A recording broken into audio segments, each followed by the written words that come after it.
Ho ampitombona mandrakariva ho aminareo ry havana ny fahasoavana sy ny fiadanana avy amin'ilay Andriamanitra ray sy Jesosy Kristy Tompontsika. Amen. Hivavaka isika.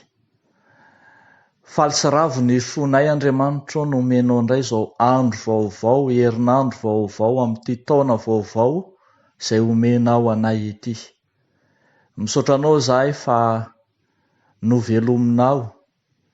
Misaotra anao izahay fa noharianao indray hitovy endrika aminao ary miaina ny fiainanao Andriamanitra. Amin'ity anio ity, ny teninao ilay sakafo mofonay na hivelomanay no anampy anay betsaka hiaina amin'ny sitraponao. Koa avao izay ty anatinay ny teninao, avao izay ty anatinay ny fanainao masina andehananay araka ny sitraponao. Dia amin'ny anaran'i Jesosy no anaovanay izany vavaka izany. Amen. Amin'ity alatsinainy ny faha-efatra ny volana janoary taona 2024 ity ry havako, dia ny epistily ho an'ny Filipianina toko 2 ny 15 hatramin'ny 20 ny mofonaina voalahatra ho antsika. Filipianina toko 2 ny 15 hatramin'ny 20. Vakiana amin'ny anaran'ny Tompo manao hoe: aoka ho ao aminareo izao saina izao, izay tao amin'ny Kristy Jesosy koa, izay na dia nanana ny endrik'Andriamanitra aza, dia tsy nataony ho zavatra hofikirina mafy ny fitoviana amin'Andriamanitra, fa nofohanany ny tenany tamin'ny nakany ny endriky ny mpanompo sy ny nahatongavany ho nanam-pitoviana amin'ny olona. Ary rehefa hita fa nanatare ho olona izy, dia nanetry tena ka nanaiky hatramin'ny fahafatesana, dia ilay fahafatesana tamin'ny hazo fijaliana. Koa izany no nanandratan'Andriamanitra azy indrindra sy nanomezana azy ny anarana izay ambony noho ny anarana rehetra, mba ho amin'ny anaran'i Jesosy no handolian'ny lohalika rehetra, na any an-danitra na etỳ an-tany na any ambanin'ny tany, sy aneken'ny lela rehetra fa Jesosy Kristy no tompo ho voninahitr'Andriamanitra ray. Ray masino, manamasinana anay amin'ny fahamarinana, ny teninao no fahamarinana. Amen. Ravako malala ao amin'ny Tompo, manohy hatrany isika ny fandinihana ny loha hevitra vaovao manao hoe maneho ny maizy an'Andriamanitra ny Tompo. Dia hitantsika taratra eto fa miseho amin'ny fomba maro samihafa ny maizy azy an'Andriamanitra na ny maha-Andriamanitra any Kristy. Miseho amin'ny alalan'ny fitiavana izy indraindray, miseho amin'ny alalan'ny famondram-po izy matetika, miseho amin'ny alalan'ny fanetretena kosa. Izany no hitantsika sy taratra eto amin'izao mofinaina izao. Lay fanetretena miavaka, lay fanetretena ny Kristy, dia hitantsika fa maneho ny maha-Andriamanitra azy. Izany hoe amin'ny maha-Andriamanitra azy no nananany izao fanetretena miavaka izao. Andeha ary ho jerentsika ry havaka ny mampiavaka izany fanetretena ny Kristy izany amin'ny fanazavana reto lohahevitra tsotra ireto. Voalohany, ny fanetretena ny Kristy dia fanetretena lalina. Fanetretena lalina. Rehefa mamaky eo amin'ny 15 hatramin'ny 19 isika, dia toa hitantsika fa misy dingana samihafa ny zoran'ny Tompo amin'ny fanetretena. Toa dingana manao endrika ambaratonga na tahaka ireny tohatra ireny mihitsy no hitantsika nataon'i Kristy miala tany amin'ny toerana Andriamanitra azy. Arak'izay ambara eo amin'ny 9:4 na dia nanana ny endrika Andriamanitra ary izy dia tsy nataony ho zavatra ho fikirina mafy ny fitoviana amin'Andriamanitra. Dia hitantsika fa miandalana sy tsikelikely ny fandehanana mizotra makany amin'ny fanetretena lalina, ka na dia mitovy endrika amin'Andriamanitra ary izy dia indro naka ny endrika mitovy amin'ny olona. Izay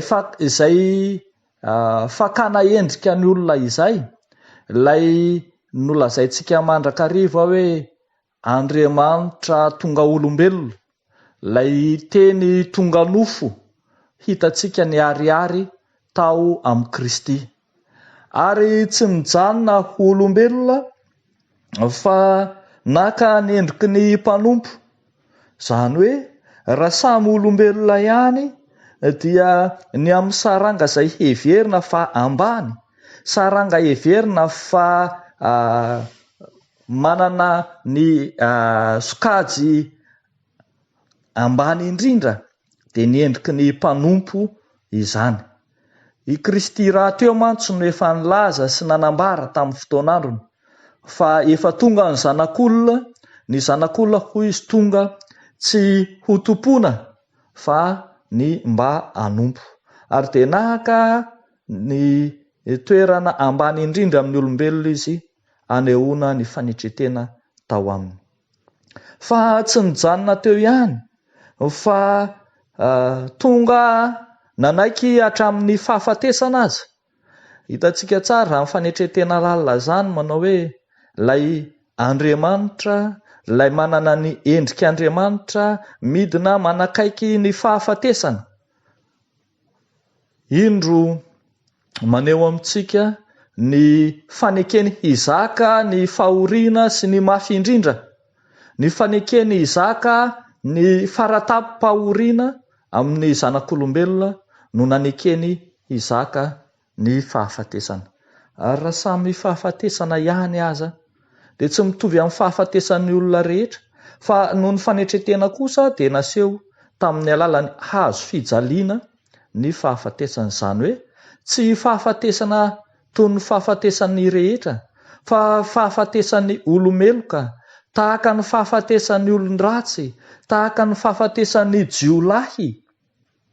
Maneho izany ilay fanetretena lalina tao amin'ny Kristy. Arak'izany isaky ny dingana, isaky ny ambara tonga ny fanetretenan'i Kristy dia maneho mandrakariva fa tena lalina ny fanetretenan'izy Kristy, tena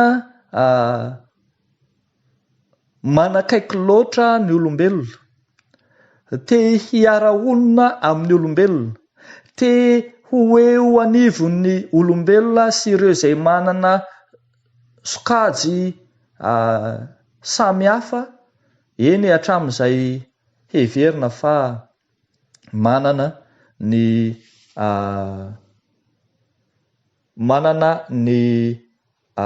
saranga ambany indrindra aza.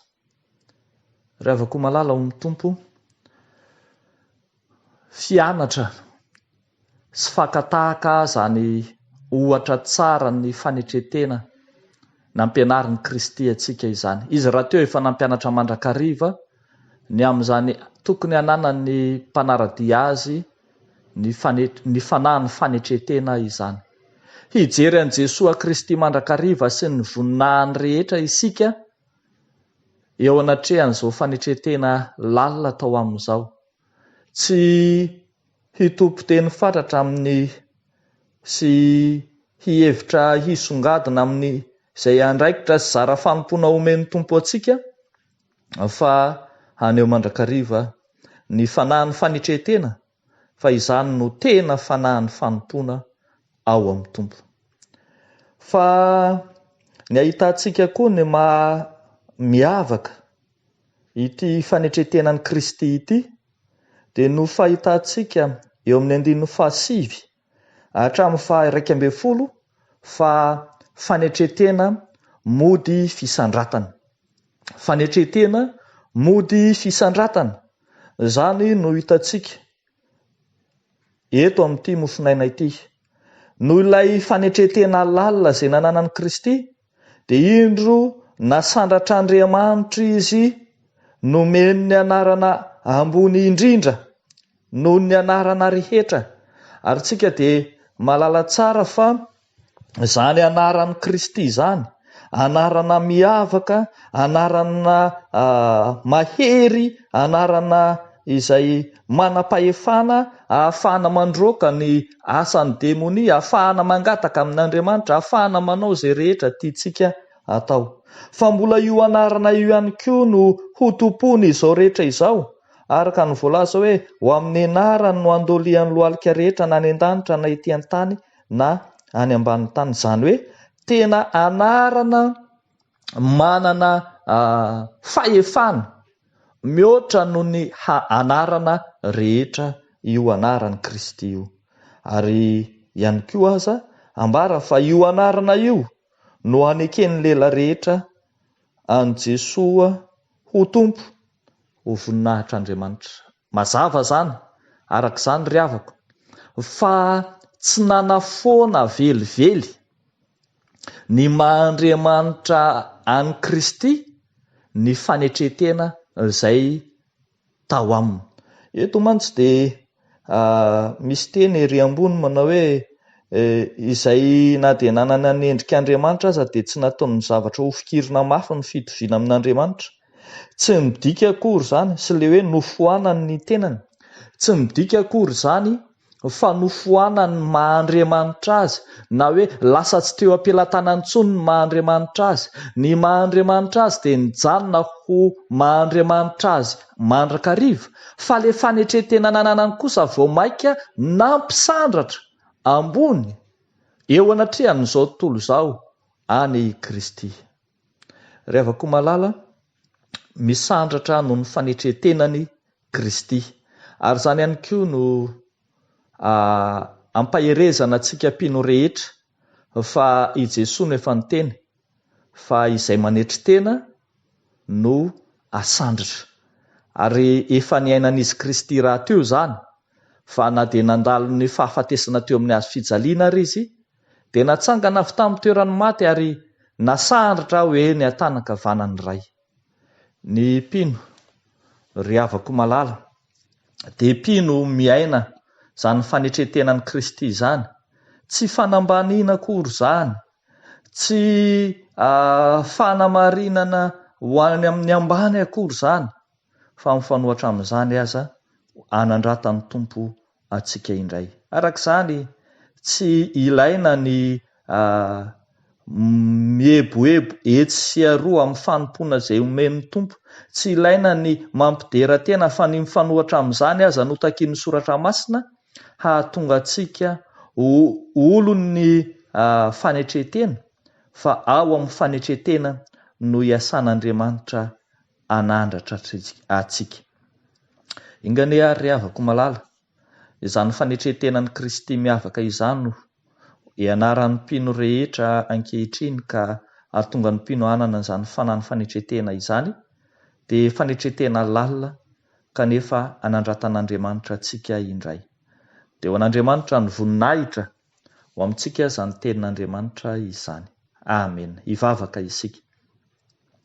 Raha eo misaotra anao izay ny amin'ny fanetretena izay nataonao Andriamanitra tao amin'i Jesosy Kristy, ilay fitaratra ho anay, ary dia indray vonina ihany koa anahaka izany fanetretenanao izany, asehonay amin'ny fomba hita maso eo amin'ny mpiarabelona aminay, indrindra eo amin'ny fanompoana izay noraisinay taminao. Amin'ity anio ity izay mivavaka aminao, mametraka eo am-pelantananao izao herinandro vaovao izao, ka dia tahinao ny mpiasa, tahinao ny mpianatra, tahinao ny mpandraharaha amin'ny lafiny maro samihafa. Eny, entinay aminao ny fiainany andavanandro ny mpino tsiraray avy ombany fahasoavanao. Dia amin'ny anaran'i Jesosy no anaovanay sy angatanay izany vavaka izany. Amen.